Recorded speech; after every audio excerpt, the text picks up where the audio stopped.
The mess of success. You can direct or control luck, but you can move from a game with a lot of success to a game with better odds. 목소리가 조금 지금 되게 피곤하고 아픈데요. 짧게 25분만 그래도 루틴을 놓치면 안 되니까 해보도록 할게요. That seems like obvious strategy, and you probably think you already do it. The hard part is just figure out the odds of any given game, and that's harder than it looks. As most of us know, that is exactly the wrong answer. Slot machines are engineered to make everyone, but the casino a loser in the long run. But kids don't know that. I presume they confused the benefit of persistence, which is drilled into them as kids, with the actual odds of succeeding. If you're reading this book, you're probably an adult or close to it, and you understand the odds of slot machines. If you play them, you probably think of as recreation and not investment. But are you equally clear about the odds that rule over the other areas of your life? I didn't feel that. I was choking from the psychological pressure because I typically perform better in stressful situations. That feeling is so strong in me that the only reason is it is classified as mental illness, is that it works more often than you expect. So I wasn't getting psyched out by losing record, and my strokes were good enough. Why did I lose every match against this particular opponent? I would routinely win against the players who seemed about the same level as him. My losing streak was mystery that dogged me for years. Apparently, I had some sort of a blind spot, but what? How could I learn to see the thing I couldn't see? And if I saw it, would it help me win? Learning the odds in tennis is harder than it looks because so much of it is counterintuitive. Hitting down the line while on the rim only feels like it would be easy. The illusion is surprisingly strong. Every time I missed and down the line start shy, I was surprised. No matter how many times in a row, I missed it in the same way. I assumed I would be able to lock, and that's sort of just a trade a few more times. I was wrong about the 40 years. The point is that 내가 루틴을 쉬면서 이제 원서를 읽는 게 다시 실력이 후퇴했어요. 괜찮고 그래도 그런 걸 지각하는 게 중요하고, 그러니까 루틴을 계속 하는 게 바쁘더라도 얼마나 중요한지 항상 자각해야 될 것 같아요. Okay, so the point is that while we all think we know the odds in life, there is a good chance you have some blind spots. Finding those blind spots is a big deal. Blind spot is a big deal. The idea I'm promoting here is that it helps to see the world as magic and not magic. Who realized, okay, it would have been easy for me to assume my tennis losing streak was due to my lacking of a one to win. Or perhaps I might have, though my losses were lessons from the creator of the universe, who realized I needed help maintaining a social appropriate level of humility. But no, it was not mess. If you find yourself instead of continued failure in your personal or business life, you might be blaming it on fate or karma or animal spirits or some other form of magic, when the answer is a simple math. There is usually a pattern, but it might be just subtle. Don't stop looking just because you don't see the pattern in the first 7 years. The future is totally unpredictable when it comes to your profession and your personal life 10 years out. The best way to increase your odds of success in a way that might look like luck to others is to systematically become good but not amazing at the types of skills that work well together and are highly useful for just about any job.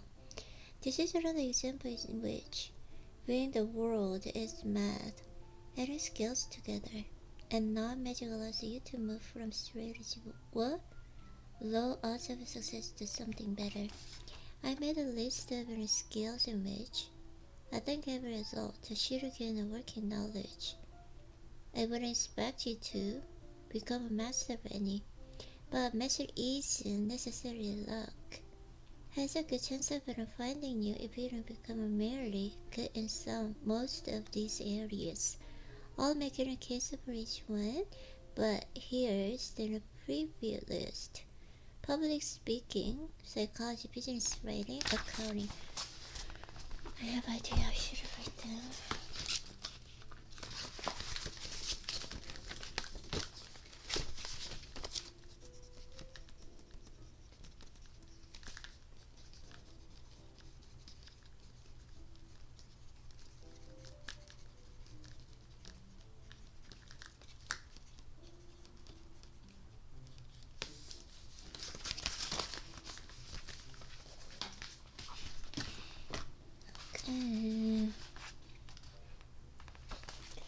Public speaking. So I decided to go and see what it's all about. Whose name is inexplicable. Remember 20 years later.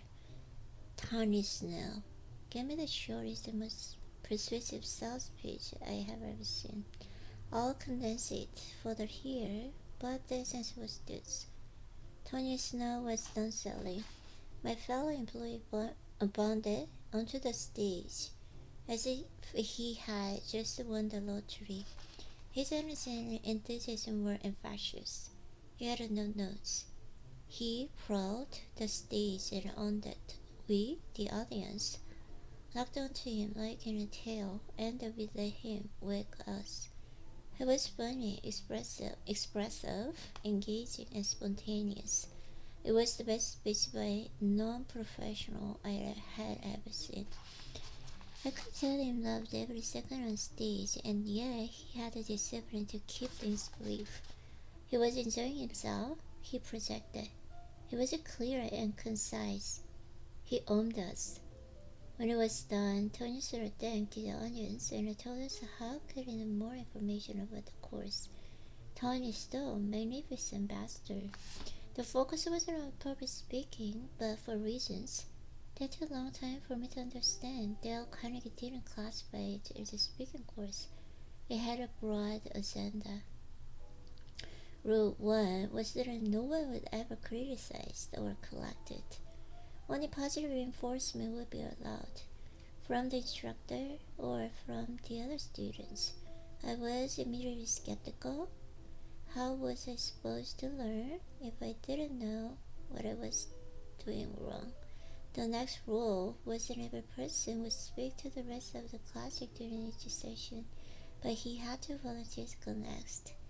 This rule wasn't more important than you might think, because most of the people in the class were desperately afraid of public speaking. The instructor acknowledged that sometimes the class would need to sit quietly for long periods and waiting for the next volunteer, and we did. For some reason, going first seemed extra bad, but even though we all knew we would go eventually, the instructor stood in front of a frozen class and waited patiently, not judging, clearly having gone through this before. Eventually someone volunteered, and then another. Our speaking assignment wasn't something simple. I think we simply had to say something about ourselves.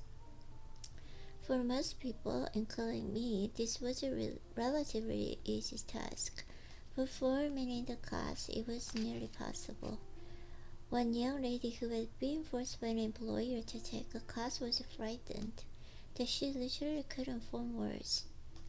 In the cool, air-conditioned room, beads of sweat ran from her forehead down to the chin and dropped on the carpet. The others watched and shared the pain as she battled her own demons and tried to form words.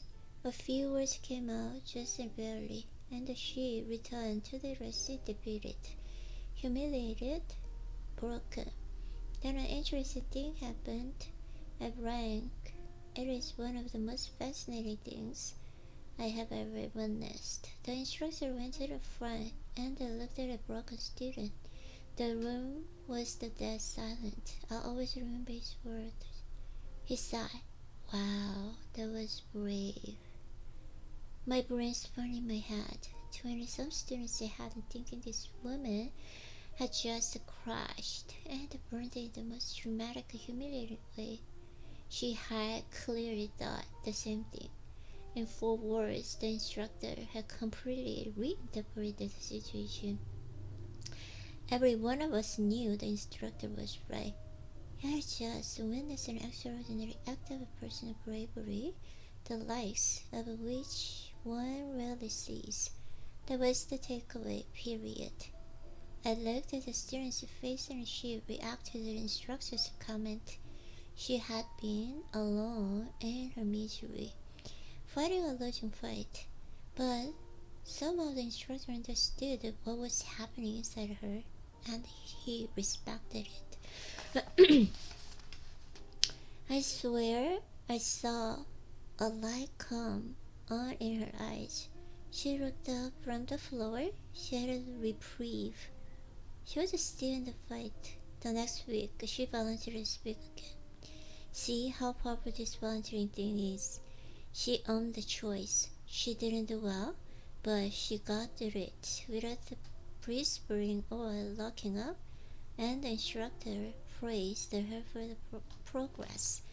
Every time we spoke, we got compliments from the instructor and sometimes our students. We got applaud. It felt great. Today when I see the stage and thousand people waiting to hear me speak, a little recording goes up in my head that says today's a good day. I am the happiest person in the room. The others only get to listen, but I get to speak, to feel, to be fully alive. I will absorb their energy and turn into something good. And when I'm done, there's a 1% chance that people will say good things about me. There are several things learned from the story. The most important is transformative power of praise versus an corrosive impact of criticism. I've had a number of occasions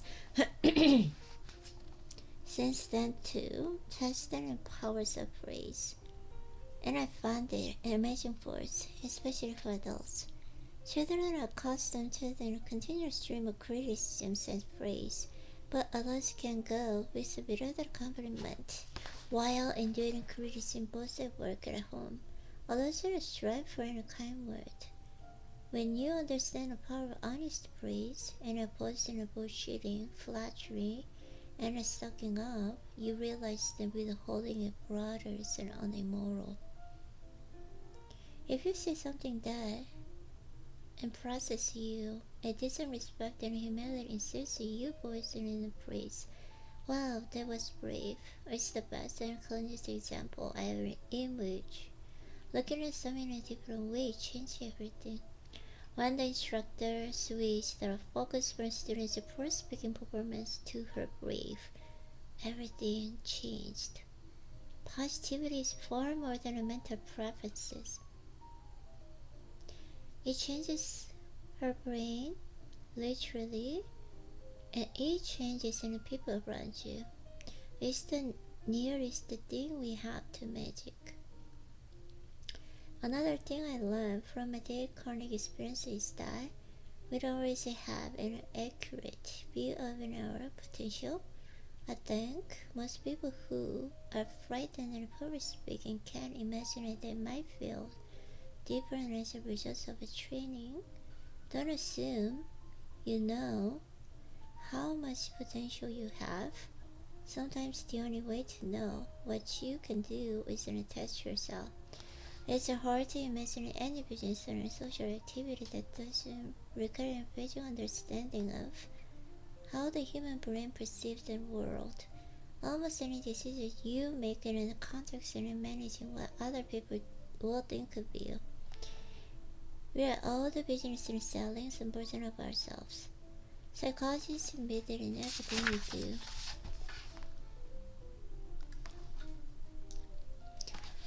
Okay, even an engineer who deals mostly with material words needs to understand how his boss feels, how customers feels, how users will perceive the product. You can get away from the need to make decisions based on psychology. The examples I gave are common ones and most people figure out on their own. But given that the field of psychology is miles deep, most people know only the stuff that qualifies as common knowledge. How much more effective would it be if you had a greater understanding of psychology? Answer: a lot. Sarah, who evidently understood a lot of psychology, told me my drawing skill was fine. No improvement necessary. We triggered a highly unexpected change in an actual level of talent. It went up. Overnight, my dreaming skill went from about a 3 scale and 1 to 10 to about a 6. That's still not good, but apparently it wasn't good enough.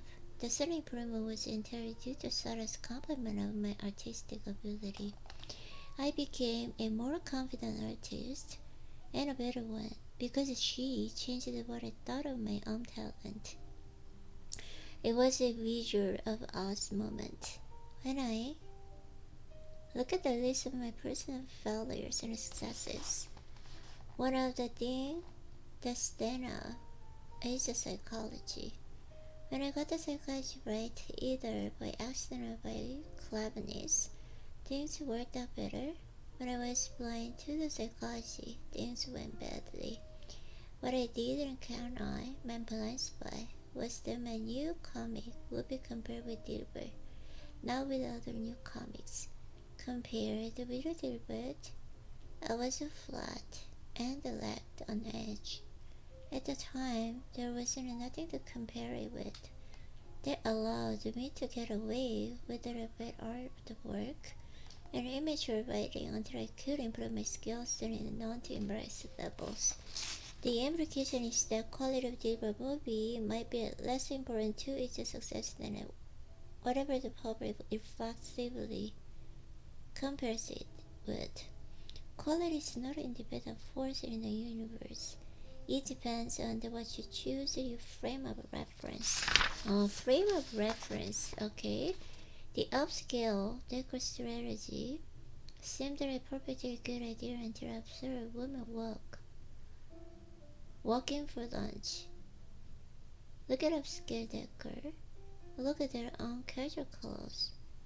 And proclaim to the haughty that they were underdressed. The self-assessed underdressed customer would turn and leave. I saw the scenario repeat itself over and over again. None of the women who rejected themselves from the restaurant looked underdressed to me. The restaurant wasn't that upscale. It made people feel uncomfortable. To make matters worse, our food quality wasn't up to the level people expected it for a place with that type of decor. They compared our food with the top restaurants in San Francisco and decided it wasn't sufficiently special. We failed to predict how customers would compare us. This book itself presents an especially challenging comparison problem. If I add too much humor to this book, reviewers and readers will compare one another humor books, and it will come up short because many of the chapters don't lend themselves to jokes. If I leave out all humor, the book will be compared with the self-help books, which would be misleading in their own way. But I probably come out the better result of the comparison. In other words, to encourage your perceived enjoyment of the book, I might leave out some humor that you would otherwise enjoy. When I talk to the comparison problem, I don't mean a simple comparison of one thing with a competition. If your competition is simply better than you, your problem is more than customer perceptions. I'm talking about comparisons in the common sense tells you should be irrelevant, such as comparing the TV shows and The Simpsons. They weren't competitors in any real way. Okay, so again, now focus reading. That's why I stop here. Okay.